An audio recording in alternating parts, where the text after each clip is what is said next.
जय हिंद एवरीवन, मेरा नाम राज गुप्ता है और आज हम इस वीडियो में डिस्कस करेंगे ज्योग्राफी के PYQs। साइमल्टेनियसली फुल लेक्चर्स भी चल रहे हैं।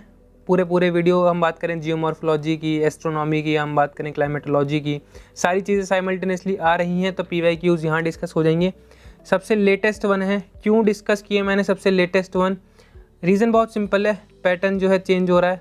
सेकेंड चीज़, एक और चीज़ मैं बता दूं यहाँ पे कि 22 क्वेश्चंस हैं ज्योग्राफी से related in the first paper of CDS of 2024 which is 17 to 18% of the total paper, जो कि बहुत इंपॉर्टेंट बनाता है इस सब्जेक्ट को अपने आप के अंदर। मतलब कह सकते हो कि आप 1/5 पेपर इसी में से आ रहा है। ठीक है, नेक्स्ट आगे बढ़ते हैं। 22 क्वेश्चन है, हम देखेंगे किस तरीके से हम डिस्कस कर रहे हैं। पैटर्न देखना सबसे यूनिक होने वाला है। क्यों होने वाला है बताऊंगा मैं आपको। पहला question, consider the following statement about the Jorwe culture of the Deccan. अब देखो, ऐसे क्वेश्चन मतलब बहुत मेजर तो नहीं होते, क्योंकि आप कितने कल्चर पढ़ोगे। जैसे कि मैंने यहाँ पे भी लगा रखा हड़प्पा, चलो सब पढ़ाते हैं, गणेश्वर, जोधपुरा, अलहर culture, Kayatha, Malwa culture, Jorwe culture, तो कितने ही कल्चर पढ़ लोगे। तो ये मैं कह सकता हूँ कि आप इस क्वेश्चन को छोड़ भी सकते थे। मैं यहाँ पे बात कर रहा हूँ अप्रोच की, किस तरीके से आप कर सकते हो। मेरा निकला था ये वाला पेपर CDS 1, ठीक है, बट मैं बता रहा हूँ आपको कि ये क्वेश्चन मैंने छोड़ा था क्योंकि मुझे पता है कि नेगेटिव में नहीं जाना है मुझे, क्योंकि GS एक ऐसा पोर्शन है जहाँ पे आप अगर 40 भी स्कोर कर रहे हो तो you are there in the list definitely. तो इस तरीके से हमें एनालाइज करना है कि कौन से क्वेश्चन डुएबल थे, कौन से नहीं थे। पहली statement, it covers particularly the whole of modern Maharashtra except the coastal Konkan districts. तो यहाँ पे जाहिर सी बात है, फोटो से भी दिख रहा है कि ये पहली स्टेटमेंट क्या है, सही हो गई है। The Pravara Godavari Valley seems to have been the nuclear zone. That is also true. Third is the large site of this culture yields evidence of shifting agriculture. That is not true. तो third statement हमारी गलत है। Shifting agriculture का कोई भी यहाँ पे लेना देना नहीं है, तो option B is correct. Now एक और चीज़ मैं आपको यहाँ पे बोलना चाहूँगा कि आप अपनी तरफ से इस शिफ्टिंग एग्रीकल्चर का देख लेना कि किन नामों से, different types of name comment करके बता देना कि क्या है। जैसे मलेशिया में क्या बोलते हैं, इसको मालपा बोलते हैं, if I am not wrong. तो इस तरीके से आपको शिफ्टिंग एग्रीकल्चर के भी डिफरेंट नेम्स याद रखने हैं, मैचिंग में आ सकता है। Second question, which one of the following is related to the global dimming? What is global dimming? So global dimming is nothing, जो अमाउंट है सनलाइट का, अमाउंट ऑफ सनलाइट जो कि कम हो गया है, sunlight reduce due to particulate matter, तो इसको हम कहते हैं ग्लोबल डिमिंग। अब अगर सनलाइट कम आ रही है, अगर सनलाइट रिड्यूस हो गई है तो क्या होगा, फॉल होगा टेम्परेचर में। तो आंसर क्या हो जाएगा, fall of temperature due to increased particulate. Rise of temperature definitely गलत है, रेज ऑफ टेम्परेचर डेफिनेटली गलत है। Fall of atmospheric pressure due to increased, ये भी गलत है। ठीक है, एटमॉस्फेरिक प्रेशर लिखा है यहाँ पे, क्लियर है, तो ध्यान से वर्ड को पढ़ लेना। ग्लोबल डिमिंग न्यूज़ में था इसलिए यहाँ पे आया है, अदरवाइज इसका कोई रिलेशन नहीं था। न्यूज़ में था, करंट अफेयर्स में चल रहा था, इसलिए आया। Third question, which one of the following countries is not part of Arabian peninsula? देखो, अरेबियन पेनिनसुला अगर आप देखने जाओगे क्रोम वगैरह पे, हम बात करें गूगल वगैरह पे, तो आपको दिखेगा कि किसी किसी ने जॉर्डन को इंक्लूड कर रखा है, किसी किसी ने नहीं कर रखा है। बट यहाँ पे मोस्ट प्रोबेबल आंसर जो होगा वो जॉर्डन ही होगा। द रीज़न इज़, कुवैत आता है, ओमान आता है, येमन आता है। यहाँ पे साफ साफ दिख रहा होगा आपको, ये रही कुवैत छोटी सी, जिसकी कैपिटल भी हमें दिख रही है कुवैत सिटी। यहाँ पे हमें ओमान दिख गया है जिसकी कैपिटल मस्कैट है। येमन दिख गया है हमें, ठीक है। तो सारी तीनों चीज़ें तो हमें दिख गई हैं। जो बच्चा यहाँ पे इजराइल के नीचे जॉर्डन बचा, इस जगह पे आपको दिख नहीं रहा होगा, आप सर्च कर लेना, तो ये जॉर्डन बचा सिर्फ। तो इसलिए हम मान के चल रहे हैं कि इसका आंसर जॉर्डन होगा। अनटिल अनलेस UPSC के आंसर की नहीं आती है, अभी तक नहीं आई है, जब आ जाएगी तो आप उसमें से मैच कर लेना और मुझे भी अपडेट कर देना if I am wrong. Fourth question, which are the following statement regarding continent of Antarctica is or are correct? देखो, ये क्वेश्चन एक बहुत अच्छा एग्जांपल है कि आपको PYQs क्यों पढ़ने चाहिए। सेम क्वेश्चन रिपीट हुआ CDS 2 में 2024 के, same question, I am saying the same word, कहाँ गया, माउंट विंसन, ये वाला वर्ड जो है सेम रिपीट हुआ है। आप चेक कर सकते हो, मैं कराऊंगा अभी तो तब भी बताऊंगा मैं चीज़ कि सेम क्वेश्चन 1 से आया 2 में पटक दिया। थोड़ी बहुत चेंजिंग है, ऑब्वियसली सारी चीज़ें सेम तो नहीं देंगे। यहाँ पे आपको दिख रहा होगा माउंट विंसन, ये रहा, ठीक है। तो ये सबसे हाईएस्ट पीक है, यहाँ से मैंने आपको इमेज दिखा दी है, तो हाईएस्ट पीक है ये अंटार्कटिका का। और ये सेम क्वेश्चन रिपीट हुआ है, इसलिए मैं बोलता हूँ कि PYQs हमेशा करने चाहिए। आपको प्रिपरेशन स्टार्ट करनी है, pick PYQs, they are the best guide. कि क्या हो रहा है। तो सेकंड स्टेटमेंट सही है, जैसे कि मैं बता भी चुका, और फर्स्ट स्टेटमेंट भी सही है कि इसका हाईएस्ट एवरेज एलिवेशन है as compared to other continents. So both the statements are right. बात कर लेते हैं नेक्स्ट की, which one of the following biosphere reserve is spread over 3 states in India. Obviously Nilgiri, ये कहाँ पे है, एमपी के अंदर है। शेषचलम कहाँ पे है, एनीवन विद द आइडिया, कहाँ पे है ये, इन द आंध्र प्रदेश। अगस्थमलई कहाँ पे है, एनीवन, ये 2 स्टेट्स के बीच में पड़ता है। कमेंट डाउन करो कि कौन सी 2 स्टेट्स हैं। ओके, नीलगिरी है 3 स्टेट्स के कन्फ्लुएंस पे, ये रहा। कौन कौन सी हैं, एनीवन, केरला, तमिलनाडु और ये कर्नाटका। तो 3 स्टेट के कॉन्फ्लुएंस पे बनता है Nilgiri biosphere reserve. Okay, next आगे बढ़ते हैं।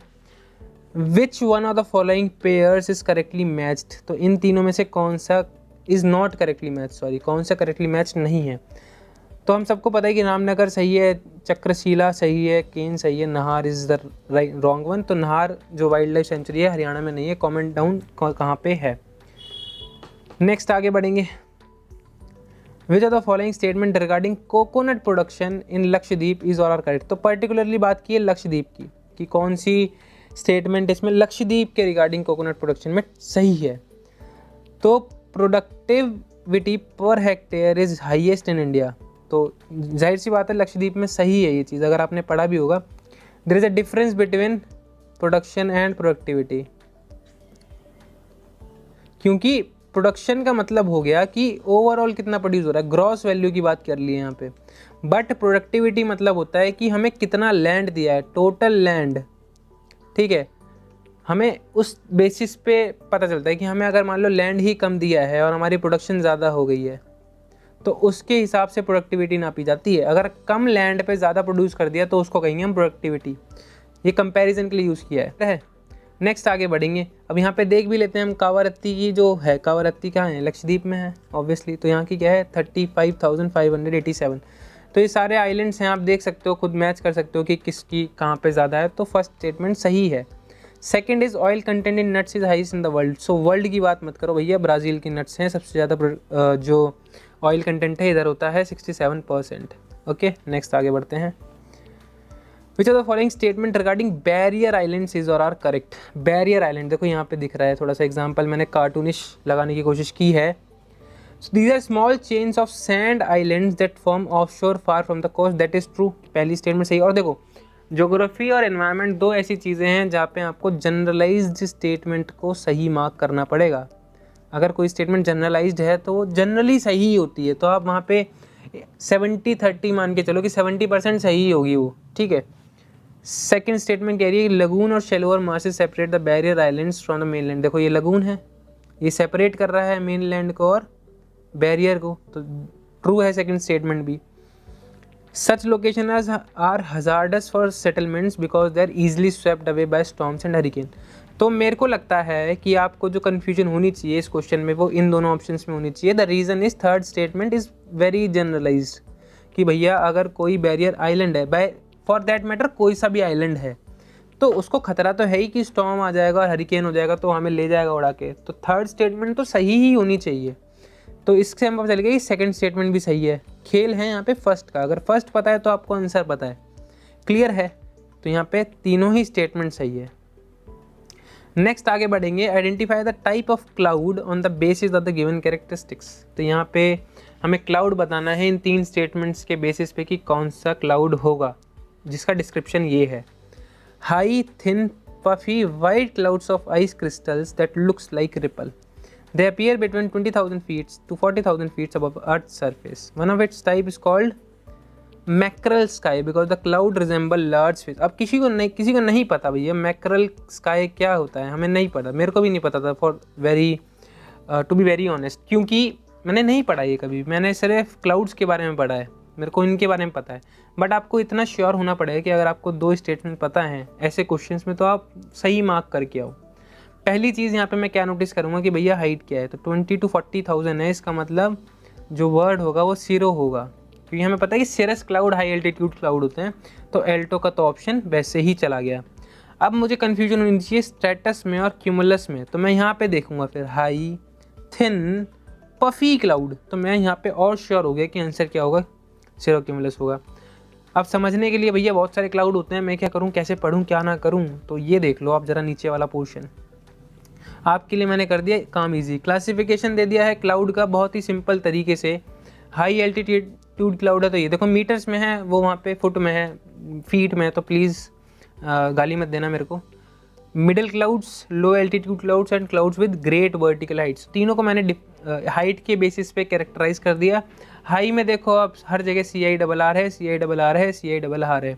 मिडल में एल्टो लगता है, लो में strato, nimbo stratus, stratus, basically strato word कहीं ना कहीं आपको दिख जाएगा। Vertical with great height cumulus और क्यूमुलोनिम्बस, आपको यहाँ पे भी दिख जाएगा कि देखो सीरोस्टेटस कुछ इस तरीके से दिखता है, सिरस दिखता है आपका पफी तरह।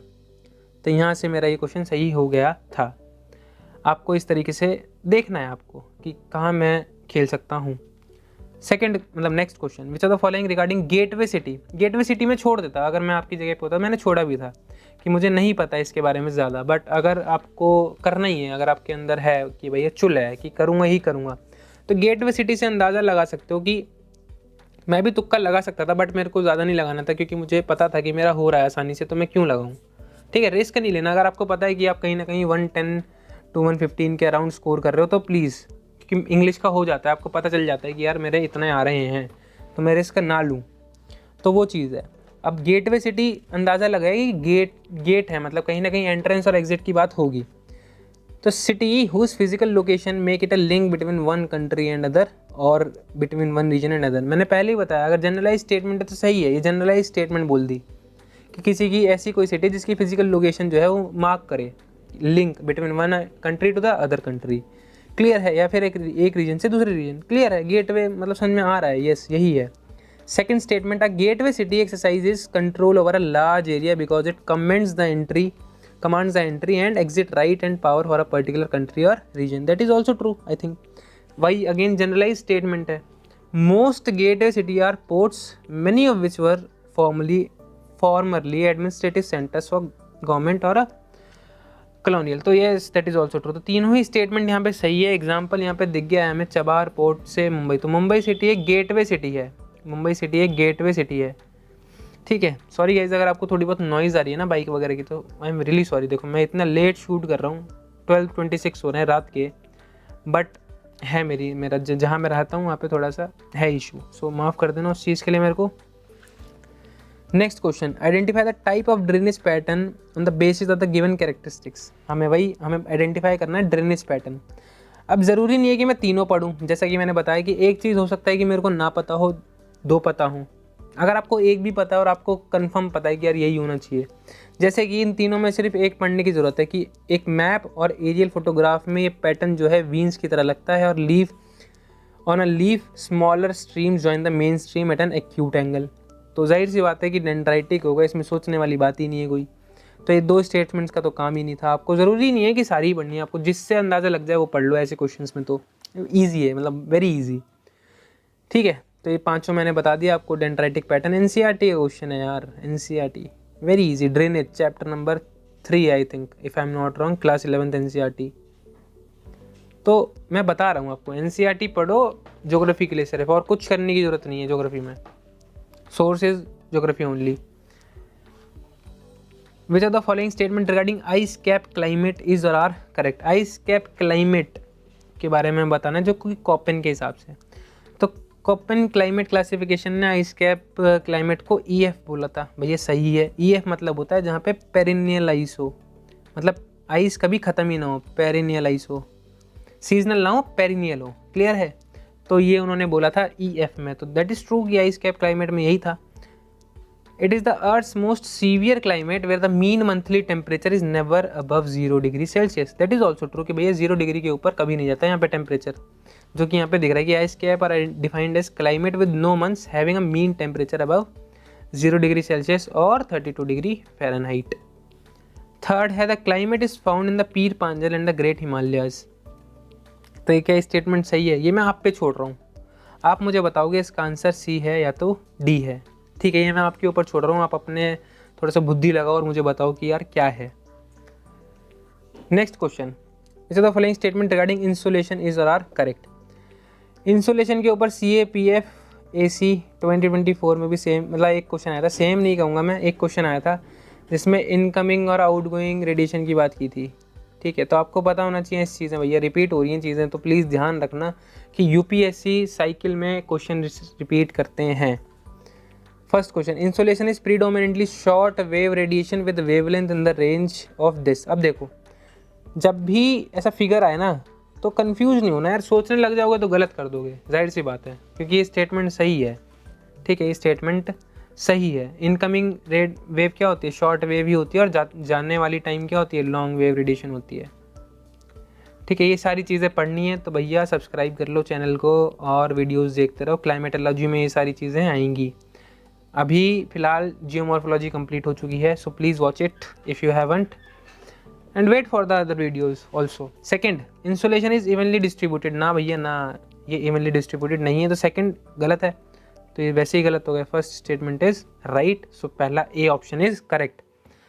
किसी ने भी इंसुलेशन के बारे में थोड़ा सा ही पता है तो उसे पता है कि भैया अगर ये ग्लोब है तो इक्वेटर पे सबसे ज़्यादा इंसुलेशन रिसीव होता है, उसके बाद जैसे जैसे ऊपर जाते रहते हैं एंगल ऑफ इंक्लिनेशन जो है वो क्या होता रहता है, बताना बेटा, कम होता रहता है, जिसकी वजह से इंसुलेशन कम मिलता है। तो जैसे जैसे पोलर पे जाएंगे इंसुलेशन और कम हो जाएगा, तो इवनली डिस्ट्रीब्यूटेड तो नहीं है, कहाँ गया ये। ठीक है, next, which are the following statement regarding river meanders is or are correct.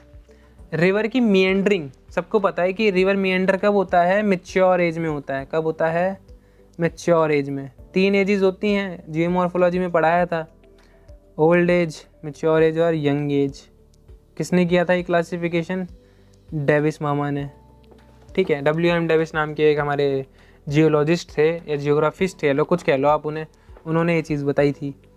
तो रिवर मिएंडर कर रहा है, तो it is a U shaped band. Yes, एक यू शेप्ड बैंड होता है कुछ इस तरीके का, है ना, यू शेप्ड ही तो हो गया ये, क्लियर है, सही है। Second statement, an extremely tight meander is called gooseneck, ये भी सही है। It is likely to become a cut off or oxbow lake after a flood, that is also true. तो ये आपको पढ़ना पड़ेगा, हमारी जियोमॉर्फोलॉजी की क्लासेस में कराया गया है। मिएंडरिंग होती है, कैसे होती है, क्या क्या बनता है, क्यों नहीं, क्या बनता है क्या नहीं बनता, फीचर्स के बारे में, क्लियर है। Third, tectonic uplift can cause a river to continue down cutting along its meandering course producing incised or entrenched मिएंडर्स, तो ये भी सही है। तीनों ही ऑप्शंस हमारे सही हैं इस क्वेश्चन के। Next question, how can one determine the relative humidity on a particular day at a given place. सबसे पहले पता होना चाहिए कि ह्यूमिडिटी क्या होता है। Humidity is nothing, humidity is the amount of water vapour present in the atmosphere at a given time basically. तो इसको कहते हैं हम रिलेटिव ह्यूमिडिटी, कितना वाटर वेपर प्रेजेंट है हमारे एटमोसफेयर में। आजकल तो स्क्रीन लग जाती है मेट्रो स्टेशन पे जिस पे लिखा होता है टेम्परेचर ये है, ह्यूमिडिटी ये है, AQI हमारा ये है, ठीक है, मतलब और गैसेस की जो मात्रा है वो क्या है, सारी चीज़ें लगा देते हैं आजकल, PM 2.5 10 वगैरह वगैरह सब लगा देते हैं। PYQ भी था एक हमारा CAPF का कि PM 1.0 क्या होता है, ठीक है, बता देना मुझे कमेंट में पता है तो। ह्यूमिडिटी हम कितने तरीक़ों से नाप सकते हैं बेसिकली, एब्सोल्यूट ह्यूमिडिटी होता है, रिलेटिव ह्यूमिडिटी होता है, एक और होती है, I just forgot the name, किस क्या होता है। अब रिलेटिव ह्यूमिडिटी की अगर हम बात करें तो किसी के मेज़र में हम करते हैं कि रिलेटिव मतलब क्या होता है कि हमने एक की नाप ली, दूसरे की नाप ली, अब हमने बोला कि रिलेटिवली ये ज़्यादा है और ये कम है, क्लियर है, तो वो होता है रिलेटिव ह्यूमिडिटी। अगर मैं लेमन्स लैंग्वेज में बताऊँ तो ये है। अब रिलेटिव ह्यूमिडिटी नापने के लिए क्या क्या चाहिए, टेम्परेचर से काम हो जाएगा, नहीं, सिर्फ टेम्परेचर से नहीं होगा, सिर्फ एब्सोल्यूट ह्यूमिडिटी से नहीं होगा, बोथ एब्सोल्यूट मतलब एब्सोल्यूट ह्यूमिडिटी और टेम्परेचर दोनों चीज़ें हमें पता होनी चाहिए, तब जाके पता चलेगा हमें कि एब्सोल्यूट ह्यूमिडिटी क्या है, क्लियर है। आगे बढ़ते हैं। विच green house gas has maximum average residence time in atmosphere, मतलब कौन ज़्यादा रुकता है एटमोसफेयर के अंदर, तो इनमें से सबसे ज़्यादा कौन, किसका वो है रुकने की क्षमता, CFCs, क्लोरोफ्लोरोकार्बन, यहाँ पे लिखा है देखो। कार्बन डाइऑक्साइड की क्या है, ये मतलब लिखी हुई है साफ साफ कि क्या है क्या नहीं है। सबसे ज़्यादा आपको CFC दिख जाएगा यहाँ पे, विच इज़ 11,000, 20 ईयर्स 10,900 बच जाता है और 5 साल बाद इतना बचता है। तो सबसे ज़्यादा हम बात करें तो यही है जो बच रहा है, क्लियर है। तो सबसे ज़्यादा किसकी है, क्लोरोफ्लोरोकार्बन्स की है। What does BW stands for as per the Koppen. देखो कोपन के ऊपर हमने 2 क्वेश्चन देख लिए, एक हमने देखा EF वाला और एक हमने ये वाला देख लिया। तो यार it's very important to understand the pattern कि क्या पूछा जा रहा है आपसे ज़्यादा। क्लियर है? तो कॉपन ही पढ़ना है आपको, सारे क्लासिफिकेशन नहीं पढ़ने, क्योंकि हर किसी से नहीं आता। कॉपन से आ रहा है तो कॉपन पढ़ो, क्यों सब पे टाइम वेस्ट करना है। और इसका तो ज़्यादा सीधा सीधा आंसर है डेजर्ट क्लाइमेट। ये देख लो BW सब ट्रॉपिकल डेजर्ट, ख़त्म। क्यों पढ़ना है ज़्यादा? क्लियर है? अब BW में भी ना यहाँ पे देखो 2 चीज़ें हैं, एक तो मिड लेटीट्यूड डेजर्ट है और सब ट्रॉपिकल डेजर्ट है, बट यहाँ पे क्वेश्चन सिंप्लीफाई कर दिया, डेजर्ट ही लिखा है सिर्फ। क्लियर है? Next question, which organisation publishes world wide list of endangered species. बचपन से पढ़ते आ रहे हैं भैया, IUCN, international union conservation for of nature. Clear है? Next question is on which among the following is national waterway number 2 is situated. तो यहाँ पे अगेन हमें पता होना चाहिए कौन सा है। ये तो सिंपल है कि ब्रह्मपुत्र से लेकर के ये जो सदिया दुबरी वाला है, थर्ड ऑप्शन। पहला कौन सा है? गंगा हल्दिया प्रयागराज। क्लियर है? तो ये दूसरा है हमारे, जो मैंने बता दिया आपको। नेक्स्ट है what is culturable wasteland, land that has been left fallow in last 4 year. No, ऐसा तो कुछ होता नहीं। अब देखो ये क्वेश्चन भी कहाँ से पता है आपको? एनीवन? ये क्वेश्चन कहाँ से? NCERT geography. कौन सी क्लास है? 11th है? नहीं 11th नहीं है। कौन सा है? जल्दी बताओ फटाफट।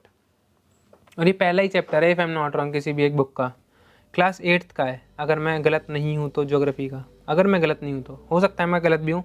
इसका आंसर है D, मोर देन 5 ईयर्स। ये रहा आपका screenshot, if you want to refer. 7th, ये तो मैंने ऐसे ही डाल दिया क्योंकि मुझे लगा लोकेशन से रिलेटेड है तो डाल देते हैं। 7th edition of Indian Ocean conference कहाँ पे हुई थी? पर्थ में हुई थी। ठीक है? So this is it for geography. 22 question हमने डिस्कस कर लिए।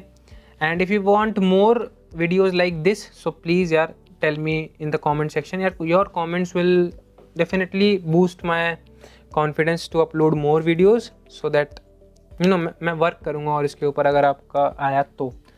ठीक है? So this is it from my side. Thank you very much for watching me. Bye bye. Take care.